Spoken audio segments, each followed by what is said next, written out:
Hey, welcome to another video in our chessboard application. In this video we're going to place some controls on our form, and then we're going to wire up the classes behind them. So let's get the controls placed first. So in Form 1 here I'm going to open up the all Windows control forms. Let's say we're going to put in a label to start with, so let's drag one of these out and put them in the top corner. So the label is the instructions for the user. The second thing I want to put on is called a combo box. So the combo box is sometimes called a drop-down box, and I think I'd like to put mine on the upper right corner.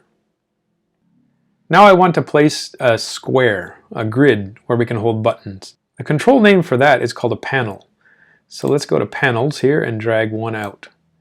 So this is going to be the largest point of the screen, so let's make a big square.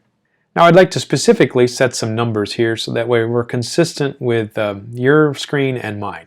So for panel 1 I'm going to change the size to 500 by 500. So if you look in the properties you'll find a section called size, and we can set the width and the height to both 500. So 500 for the width and then 500 for the height. Alright, so once that's set then we can modify the form to be about that same size.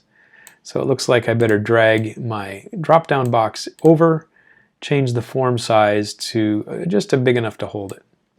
Now for the label I'm going to put some instructions. So the text property is where we're going to modify it. Alright, so I'm going to put in the instructions that says select a piece from the drop-down menu and click any square. I will show you all legal moves. And you can see that I need to do some adjustment here to make this fit. So adjust yours as you would like.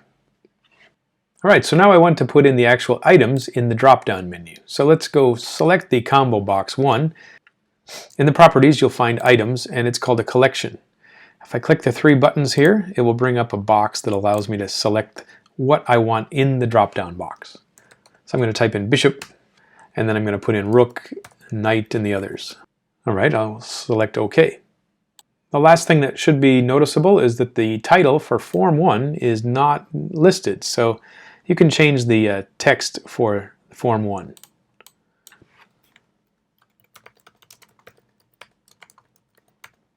And I'll give it some kind of a title.